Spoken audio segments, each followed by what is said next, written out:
I'm Arthur Finch, 68, and for years I believed I was just a quiet, retired lighthouse keeper, living a simple, peaceful life. That was the fundamental lie I told myself for over a decade. My daughter, Clara, was happily married to Marcus, or so I thought. The illusion shattered one summer evening at a backyard barbecue. Marcus, my son-in-law, usually so charming, was drunk. He mocked my past, then shoved Clara, leaving a faint bruise. How quickly did my carefully constructed world crumble. Within hours, a coded text from Clara, a recipe request with a hidden distress signal, confirmed everything. The happy marriage was a prison. Her laughter, a mask. My peace, a delusion. Marcus, with his expensive cologne and dazzling smile, had no idea that a quiet old man, whom he'd just called a retired nobody, was about to expose his monstrous secret. Before I do, take a moment to like and subscribe, but only if this story earns it. Drop your city and your local time in the comments. I like knowing who's out there. Please don't let him kill me. Those were the words my daughter whispered into the phone the night everything finally broke apart. I can still hear the sound behind her voice. Glass shattering, a man screaming, and fear, real fear, the kind no father ever forgets. By the time I reached her townhouse 10 minutes later, my son-in-law Marcus was lying face down on his own kitchen floor with my knee pressed against his shoulder blade while 2 city officers rushed through the front door. He kept yelling, "This old man attacked me." But the officers weren't looking at him. They were looking at me. One of them noticed the way I controlled Marcus's wrist without hurting him. The positioning, the calm breathing, the awareness. Military men recognize certain things in each other, even after decades. Officer Miller looked at me carefully and asked, "Sir, were you service?" I stared straight ahead. Retired Coast Guard. That was all I said. I didn't mention the special operations teams, didn't mention the North Atlantic patrols, didn't mention the men I buried. At my age, you learn silence is easier, especially when you spend most of your life trying to forget. 3 months earlier, nobody in our family would have believed things could end this way, especially not Marcus. Marcus Thorne was 39 years old, tall, impeccably tailored suits, a dazzling smile, loud opinions about everything. He managed his family's high-end bespoke tailoring business outside Portsmouth and carried himself like a man who believed the world owed him applause for entering a room. When he first married my daughter Clara, I tried hard to like him. Truth is, I wanted to like him. After my wife Eleanor died from a rare lung disease 12 years ago, Clara was all I had left. So, when she brought Marcus home smiling like a teenager again, I ignored a lot of things that bothered me. The bragging, the incessant critiques, the way he interrupted her constantly, the way she laughed nervously whenever he teased her. I told myself all young couples had rough edges. Maybe that was my first mistake. I'm Arthur Finch, 68 years old, retired, widower, living in a small historic port city in New England where everybody knows everybody's business, everybody attends community events, and everybody pretends family problems stop at the front porch. Most folks around town know me as the quiet old lighthouse keeper with the weathered hands and the Labrador retriever named Bear. They see me buying fresh fish at the docks. They see me carving intricate wooden figures for neighbors. They see me sitting alone at the harborside diner every Tuesday morning drinking black coffee. That's all I see.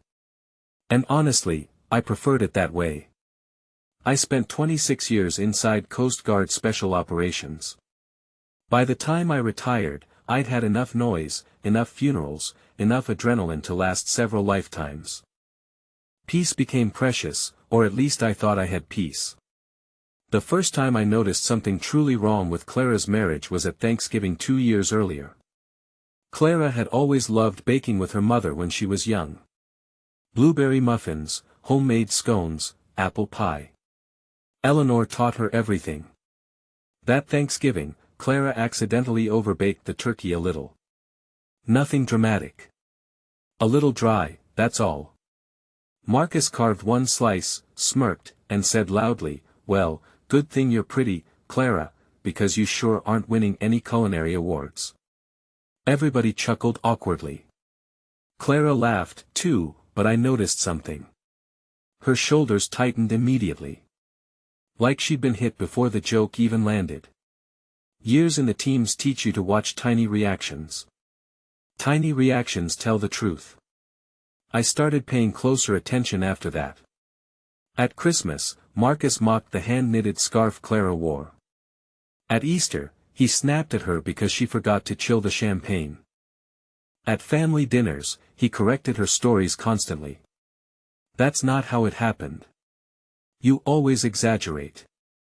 Clara's terrible with details. Small humiliations. Constant little cuts." And every time Clara smiled through it, that worried me more than if she'd fought back. One July evening, I invited them over for a backyard barbecue. Nothing fancy. Grilled scallops, corn on the cob, store-brand potato salad. A couple neighbors came by, too. Marcus had already been drinking before he arrived. I could smell whiskey underneath his expensive cologne. He watched me flipping scallops beside the grill and laughed. "You know, Arthur, you're the calmest old man I've ever met." I smiled politely.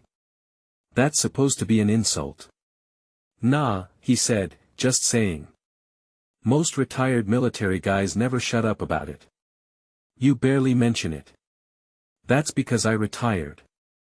The neighbors chuckled softly, but Marcus kept going. "I mean, seriously, what did you even do in the Coast Guard?"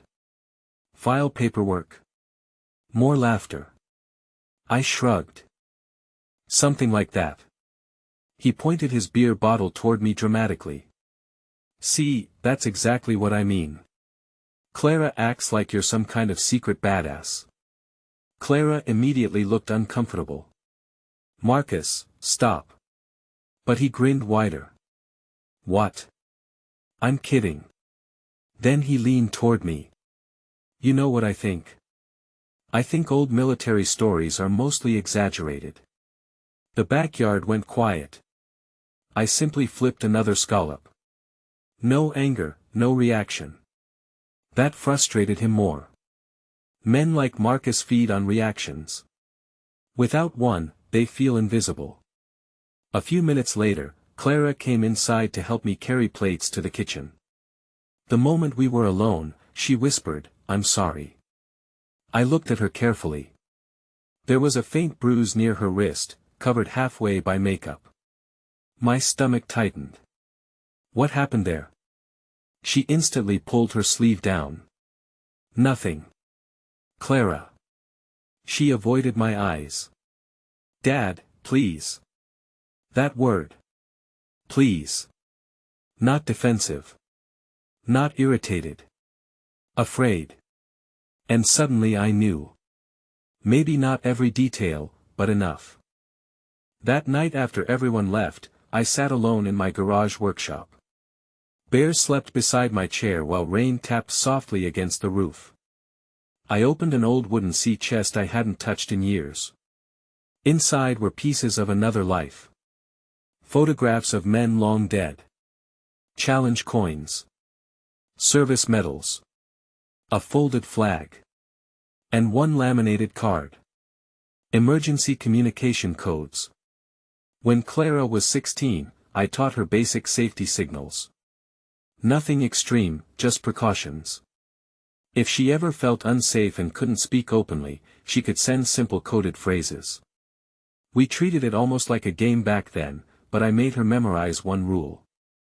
If you ever send the real distress code, I come immediately, no questions asked. I remember Clara rolling her eyes at 16 years old. "Dad, you watch too many spy movies."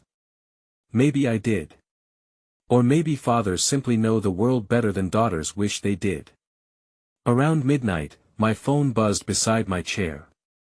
A text from Clara.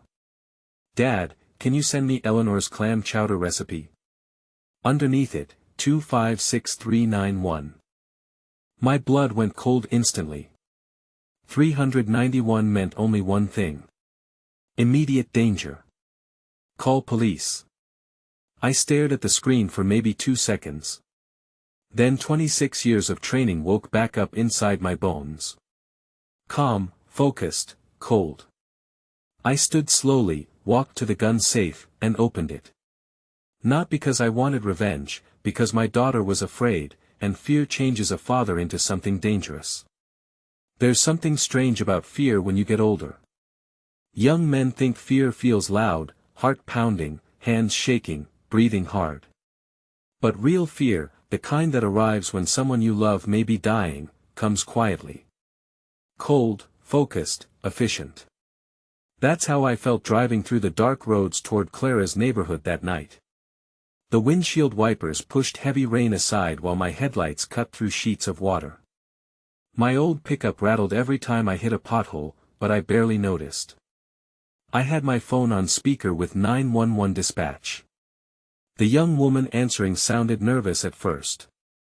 "Sir, can you describe the situation?" "Yes," I said calmly. "Possible domestic assault in progress. Female victim inside residence. Male suspect intoxicated. Do you know if weapons are involved?" "Unknown." "Sir, you're currently approaching the house?" "Yes." "Please wait for responding officers." I looked at the glowing red taillights ahead of me disappearing into the rain. "No," I answered quietly. "I won't be doing that." There was a pause. Then she asked carefully, "Sir, are you armed?" "Yes." Another pause. "What kind of firearm?" "Locked in the vehicle." "I don't intend to use it unless absolutely necessary." That part was true. People misunderstand men like me. They imagine retired military veterans are eager for violence. Most of us spend the rest of our lives trying to avoid it. The dispatcher's voice softened slightly. "Sir, officers are 4 minutes out. I'll handle things until then." I hung up before she could argue. Clara's subdivision sat near the edge of town beside a half-finished development where construction had stalled after the economic downturn. Dark houses, wet pavement, no movement. The rain had eased into a steady drizzle by the time I pulled up across the street from their home. All the downstairs lights were on. I could hear yelling before I even stepped out of the truck. "Marcus. Drunk. Raging." I crossed the yard quietly. Age changes how you move. At 68, my knees ache in cold weather and my shoulders pop when I reach too high in the garage. But training never fully leaves your body. Not the important parts. Awareness, balance, timing. As I approached the front window, I saw Clara inside. And every fear I'd carried for years suddenly became real. She was backed against the kitchen counter crying. One side of her lip was bleeding. Marcus stood inches from her face screaming while shattered glass covered the floor around them. He grabbed her wrist hard enough to make her stumble. Something inside me became perfectly still. Not angry. That surprises people when I tell this story. I wasn't angry yet. Anger is emotional. This was different. This was protective. Like watching a wolf near a child. I moved toward the side gate leading to the backyard. The patio door wasn't fully closed. Rainwater blew softly through the opening curtains. Inside Marcus kept shouting, "You think your daddy's going to save you?" Clara tried pulling away. "Please stop." Then he shoved her shoulder. Not hard enough to knock her down, hard enough to terrify her. That was enough for me. I entered silently. No dramatic entrance, no yelling, no threats. The old hardwood floor barely creaked under my boots. Marcus didn't notice me until Clara looked past him suddenly. Her eyes widened. "Dad." Marcus turned around laughing. And for one unbelievable moment he actually smiled at me. "Look who's here." He slurred. "Captain America." I kept walking calmly toward him. "Step away from her." He scoffed. "Or what?" I repeated myself. Step away from my daughter. Clara's breathing sounded shallow and panicked. Marcus spread his arms dramatically. Oh no, the old man's serious. Then he pointed at me. You know what your problem is, Arthur. Everybody treats you like some wise old veteran, but you're just another retired nobody hiding in a garage. I didn't answer. People always expect violence to announce itself loudly. Real danger rarely does. Marcus took 2 aggressive steps toward me. Bad decision. The moment his right shoulder dipped forward, instinct took over. One movement. That's all it was. Fast enough he never understood what happened. I redirected his arm, rotated behind him, and drove him face first into the kitchen floor before he could swing properly. His beer breath exploded into a curse. What the hell? I pinned his wrist behind his back carefully but firmly. Not enough to break it. Enough to control him completely. Marcus thrashed beneath me in shock. How did you stop resisting? I said calmly. Clara stood frozen near the counter crying into her hands. Marcus tried bucking upward again. I adjusted pressure slightly. He gasped instantly. Pain compliance. Precise, controlled, temporary. Old skills. You're hurting me. He yelled. You're not hurt, I answered. You're restrained. That made him even angrier. He spat curses at me while struggling harder. Honestly, the whole thing lasted maybe 30 seconds before police lights flashed across the living room windows. Officer Miller and Officer Chen rushed through the front door, weapons drawn. City police. Hands where I can see them. I immediately released one hand and raised it slightly. Victim secure, suspect restrained. Both officers froze for half a second. Officer Chen aimed at Marcus while Officer Miller stared at me closely. You could almost see the recognition happening in his brain. Not recognition of my face. Recognition of behavior. Calm breathing, situational awareness, controlled restraint, military. Officer Miller approached carefully. Sir, can you stand up slowly for me? I nodded once and rose carefully off Marcus. The moment pressure lifted, Marcus rolled over screaming dramatically. This psycho attacked me. He broke my arm. Officer Miller ignored him completely. Instead, he looked toward Clara. Ma'am, are you injured? Clara's lip trembled. Yes. That single word changed the entire room. Officer Chen immediately handcuffed Marcus while reading his rights over Marcus's furious shouting. This is, you can't arrest me. He attacked me first. Nobody listened. Clara suddenly collapsed into tears against the kitchen counter. Real breakdown tears, years of fear pouring out all at once. I grabbed the blanket hanging over the nearby chair and wrapped it gently around her shoulders the same way I used to after thunderstorms when she was little. It's okay, I whispered. You're safe now. She clung to me tightly and that nearly broke me. Because fathers always think they'll recognize when their child is suffering. But sometimes suffering grows slowly, quietly, right inside your own family. Officer Miller stepped beside me after EMTs arrived. Low voice, respectful tone.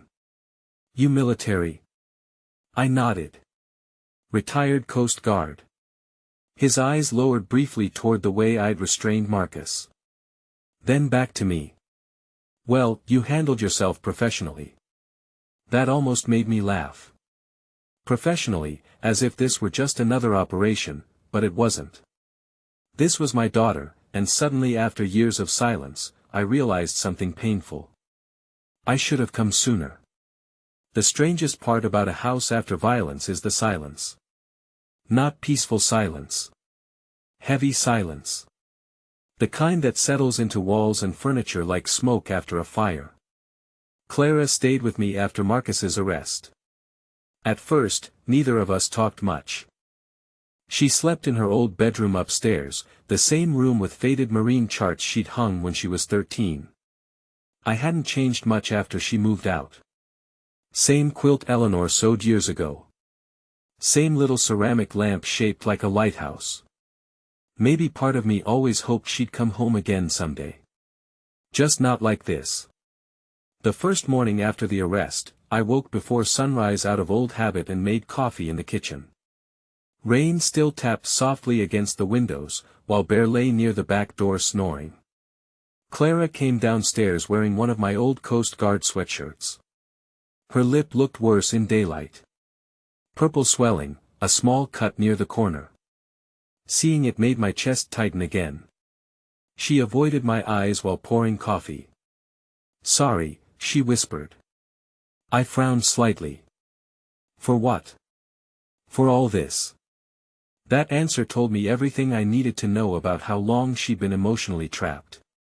Victims apologize for surviving. I pulled out a chair slowly and sat down across from her. "You don't owe me an apology, sweetheart." Tears immediately filled her eyes. She looked away fast. "I should have left him earlier." I took a long breath before answering. "Maybe." Her shoulders sank lower. "But fear makes people stay in bad places longer than they should." For several seconds, neither of us spoke. Then finally, she whispered something that shattered me. "I didn't want you to think I failed." God, at 68 years old, after patrols and funerals and everything else life throws at a man, certain sentences still know how to cut straight through your ribs. I stared at my coffee quietly. Because the truth was, part of that was my fault. I wasn't an easy father after Eleanor died. That's the part older men sometimes avoided admitting. We grew up in generations where grief was treated like weakness. Men worked through pain, stayed quiet, kept moving. So, that's what I did after the illness took my wife. I kept busy, fixed boats, cleaned the lighthouse lantern, carved wood twice a week, anything to avoid sitting still long enough to feel lonely. Clara was 24 then, young, heartbroken, still needing her father. But, emotionally I disappeared into myself. Not cruelly, just quietly. And children, even adult children, notice emotional distance more than we realize. One afternoon, a few days later, Clara finally started talking openly. Really talking. We sat on the back porch watching rain drift across the marsh behind my property while Bear chased squirrels through wet grass. Clara wrapped both hands around a mug of tea. "He wasn't always like this," she said softly. I stayed quiet. At first, Marcus was charming, funny, protective. "That's usually how it starts," I answered. She nodded slowly. "After we got married, little things changed." "Like what?" She stared out toward the trees. "He started criticizing my friends." Pause. "Then my clothes." Another pause. "Then how I talked." I listened carefully without interrupting. "That's something age teaches you, too. Sometimes people don't need solutions immediately. They need space to finally tell the truth." Clara continued quietly. "If dinner wasn't ready on time, he'd get irritated. If I disagreed with him in public, he'd punish me afterward." "What kind of punishment?" She swallowed hard. "Silent treatment at first. Then her voice became smaller. Then yelling." I already knew the next part before she said it. "The first time he shoved me, he cried afterward. Said he was stressed, said it would never happen again." I closed my eyes briefly. Classic cycle. Apology, excuse, temporary kindness, then escalation. Clara wiped tears from her cheeks. I kept thinking if I became calmer or better, maybe things would go back to normal. That's not how men like Marcus work. I know that now. She looked toward me carefully. The pain in her voice wasn't only fear, it was embarrassment. That's another thing people misunderstand about abuse. Shame traps victims almost as much as fear does, especially women from good families, especially older generations taught to protect appearances. Clara whispered, I was ashamed people would think I chose the wrong man. I leaned back slowly in my chair. Everybody chooses wrong people sometimes. She shook her head. Not Mom. That one hurt because Eleanor had been warm where I was cold, gentle where I was disciplined. Clara inherited her mother's softness, and maybe that softness made her vulnerable to men who mistook kindness for weakness. A few days later, Detective Lena Petrova visited the house. Mid-40s, straightforward, no nonsense. She sat at my kitchen table flipping through paperwork while Clara nervously twisted tissues in her lap. We searched Marcus's phone and laptop, Detective Petrova explained. There's evidence supporting ongoing domestic abuse. Clara looked down. Then quietly she said, there's more. The detective raised an eyebrow. Clara reached into her purse and pulled out an old flash drive. I started recording arguments months ago. The room went silent. Detective Petrova carefully plugged the drive into her laptop. The first recording lasted only 40 seconds, but 40 seconds was enough. Marcus screaming, objects breaking, Clara crying. Then one sentence from Marcus made my blood freeze cold. If your father ever interferes, I'll make sure he regrets it. The detective removed the headphones slowly. Well, she said quietly, that's going to help your case. Clara looked ashamed again. I know recording him was wrong. Detective Petrova immediately shook her head. No, honey, surviving isn't wrong. That sentence visibly affected Clara. Sometimes victims need permission to stop blaming themselves. That evening after the detective left, I went into the garage alone. I sat at my old workbench staring at nothing for a long time. Combat memories came back more often after the arrest. Funny how trauma works. You spend decades locking doors inside your mind, then one emotional shock swings them all open again.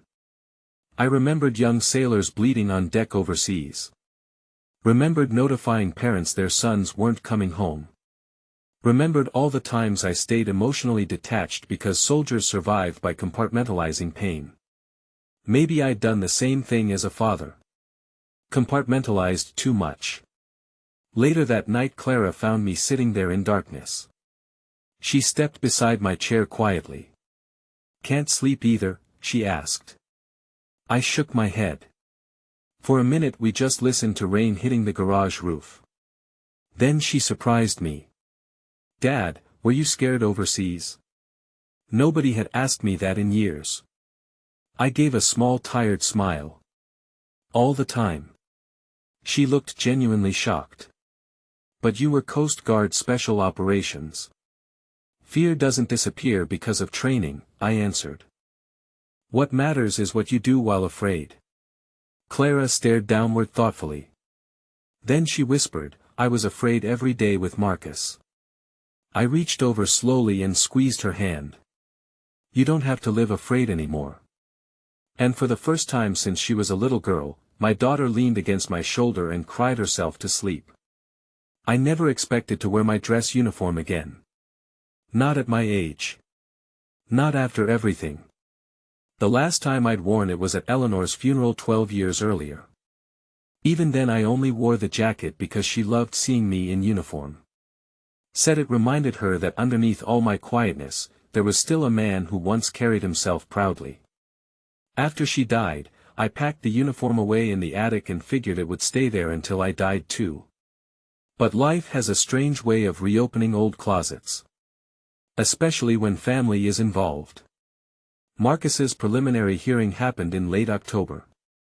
Gray skies. Cold rain. One of those damp New England mornings that settles into your joints. Clara sat beside me outside the courtroom clutching a paper cup of coffee with both hands. She looked healthier than she had in years, but still fragile in certain moments. Healing isn't dramatic, it's slow. Some mornings she smiled, other mornings she barely left the guest room. Trauma comes in waves. I'd learned that overseas long ago. Inside the courtroom Marcus looked smaller than I remembered. Not physically, spiritually. Funny how confidence disappears once consequences finally arrive. His impeccably tailored suits were gone, his hair looked unwashed. Dark circles hung under his eyes from weeks in county lockup, but the bitterness remained.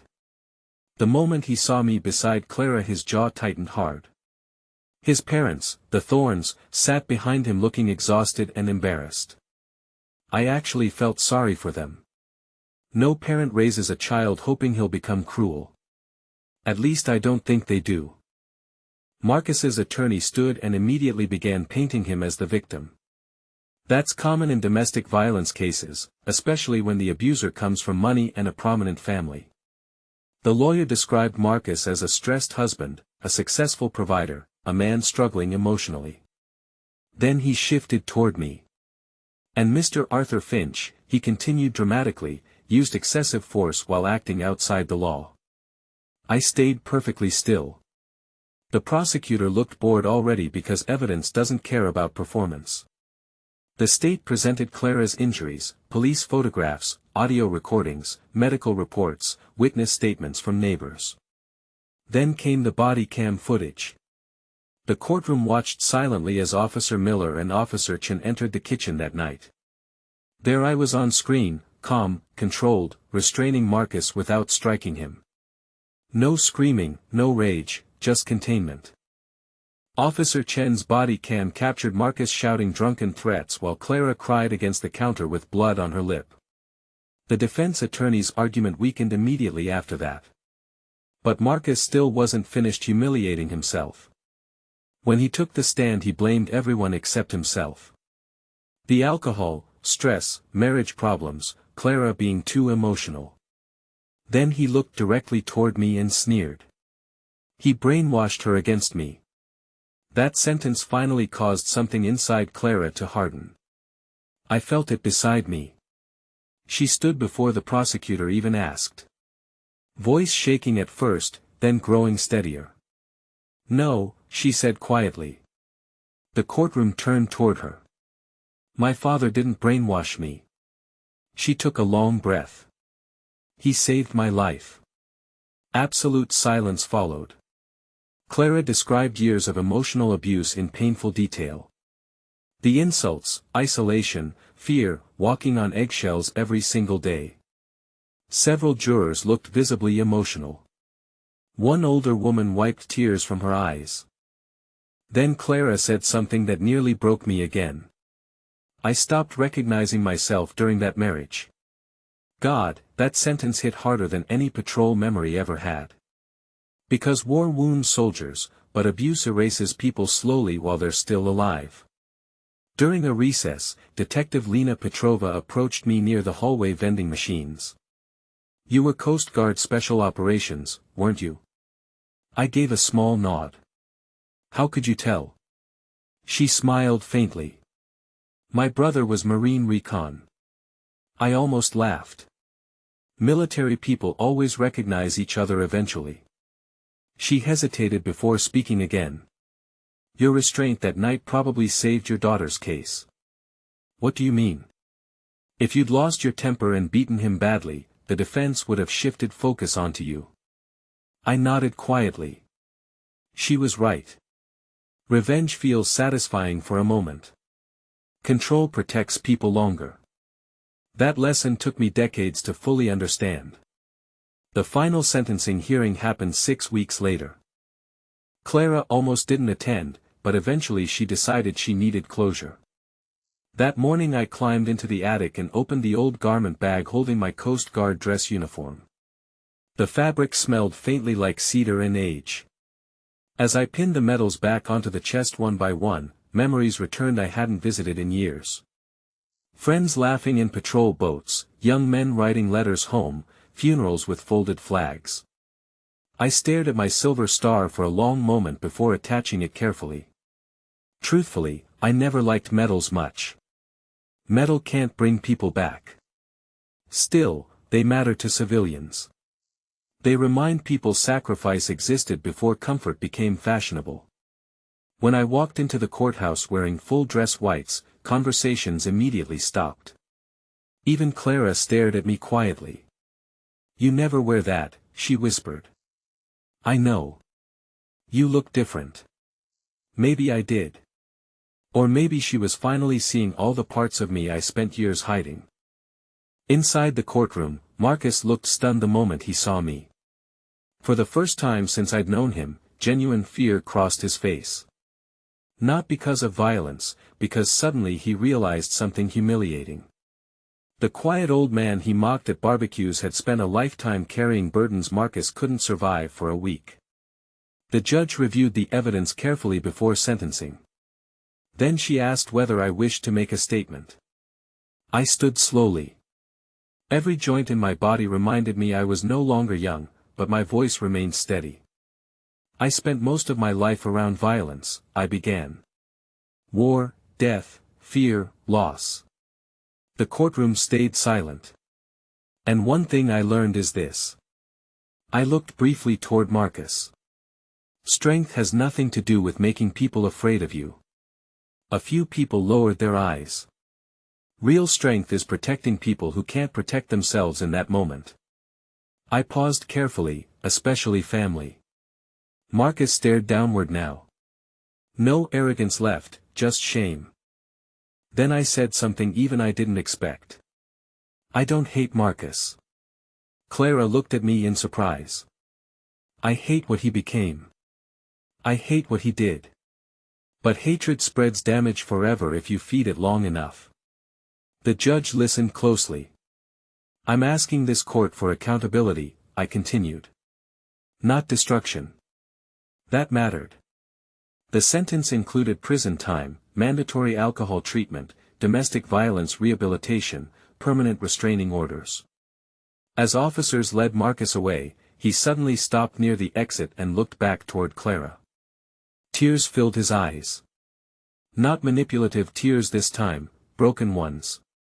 I'm sorry, he whispered. Clara didn't answer.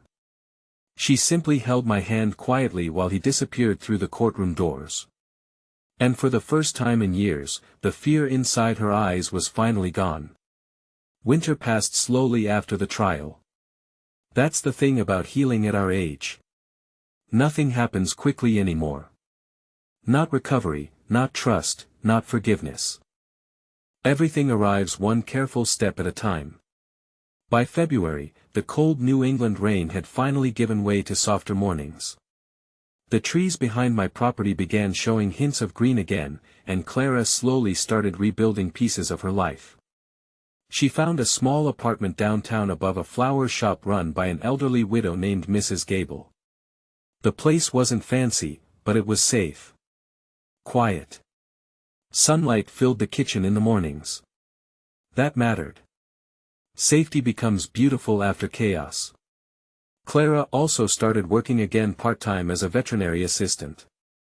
At first, she worried people would whisper about the trial, but small historic towns surprise you sometimes. Most folks treated her gently, older women especially, women who'd lived long enough to recognize pain when they saw it. One afternoon, Clara admitted something while we were having coffee together. I thought everybody would judge me for staying. I stirred cream into my mug slowly. Most people over 60 have survived something painful, I said. That changes how they see others. She looked down thoughtfully.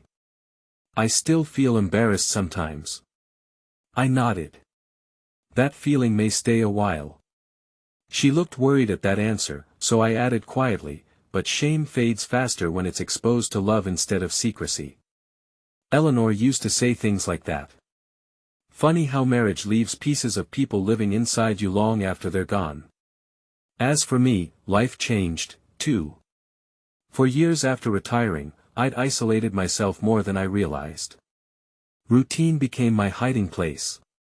Hardware store, fishing pier, wood carving, television, sleep, repeat. But after everything with Clara, silence no longer felt peaceful.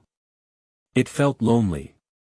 So, I started reconnecting with people again, old veterans mostly. A retired sergeant major named Mac McMillan convinced me to attend Wednesday breakfast at the VFW hall. At first, I resisted. Too many memories, too many stories, but eventually I went. Turns out old soldiers laugh more than civilians expect. We talked about grandchildren, bad knees, blood pressure, medication, and boats that refuse to start. Very little about combat. That surprised younger people sometimes. Truth is, veterans don't spend their old age reliving glory. Mostly, we spend it appreciating ordinary peace. One morning after breakfast, Mac looked at me and said, "You seem lighter lately." I thought about that a while driving home. Maybe he was right. Not happy exactly, but lighter, like some old weight had finally shifted. Around springtime, Clara brought my grandson Leo over for Sunday dinner. Leo was 10 years old, skinny, curious, missing one front tooth. Before the divorce proceedings, Marcus rarely allowed him to visit me alone.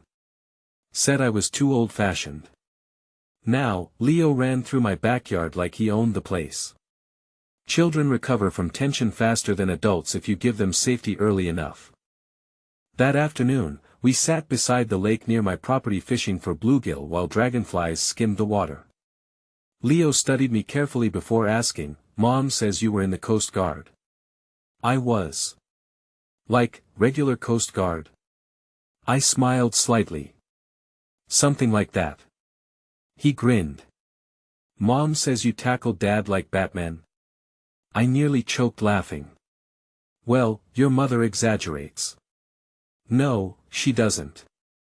"Yes, she does." "Nope." I shook my head smiling. Then Leo became quiet for a minute. Finally, he asked softly, "Why was Dad so mean?" There it was. The question every child eventually asks. I looked out over the lake before answering carefully. Sometimes people carry anger they never learned how to control. Did he hate Mom? No, I said honestly. That's what makes it sad. Leo frowned. Then why hurt her? I thought about all the years I spent studying violence in different forms. War, fear, control, abuse. Then I answered the simplest way I could. Because some people confuse love with ownership. Leo considered that seriously.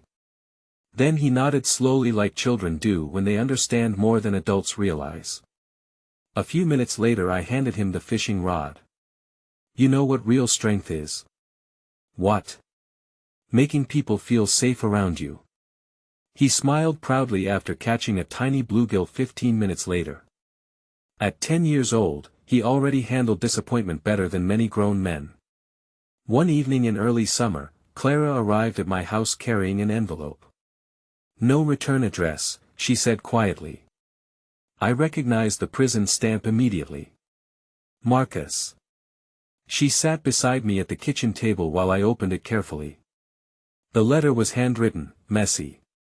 No excuses, no self-pity, just honesty. Marcus admitted things I never expected him to admit. His drinking, his insecurity, his need for control, his shame. One sentence stood out most.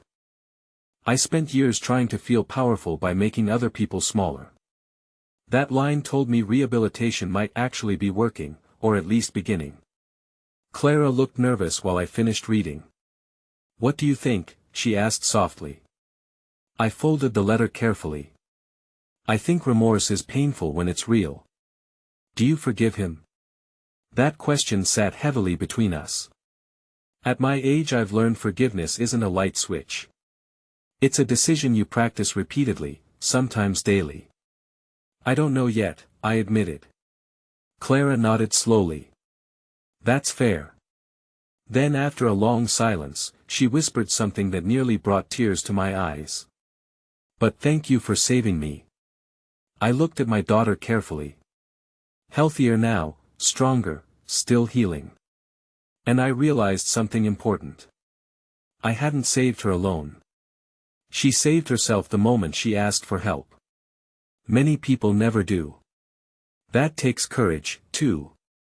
A few Sundays later, our family gathered again for dinner at my house. Nothing fancy. Baked cod, mashed potatoes, cornbread. The kind of meal Eleanor used to make when money was tight, but love wasn't. Sunlight poured through the kitchen windows while Leo laughed at something on television.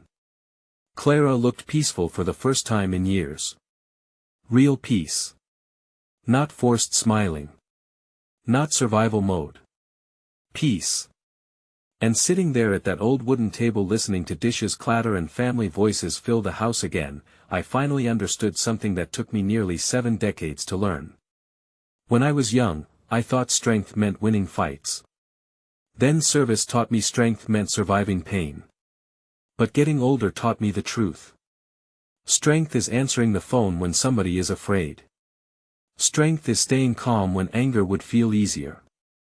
Strength is protecting people without losing your humanity in the process. And sometimes, strength is allowing yourself to heal, too. Later, as the evening wound down, Clara took out an old, faded quilt Eleanor had made for her years ago. She sat quietly, a needle and vibrant thread in hand, carefully stitching a new, intricate design onto the worn fabric. It was a pattern of lighthouses and rolling waves, a story of home and resilience. I watched her, a quiet pride swelling in my chest, as she reclaimed and rebuilt her life, one careful stitch at a time. Lessons from this story. Abuse often hides behind charm and societal expectations, making it difficult to detect and for victims to seek help. A parent's protective instinct can overcome years of quiet retirement when a child is in danger. Healing from trauma is a slow, non-linear process that requires courage, support, and the breaking of silence and shame. True strength lies not in making others fear you, but in protecting the vulnerable, maintaining composure, and allowing oneself to heal and connect.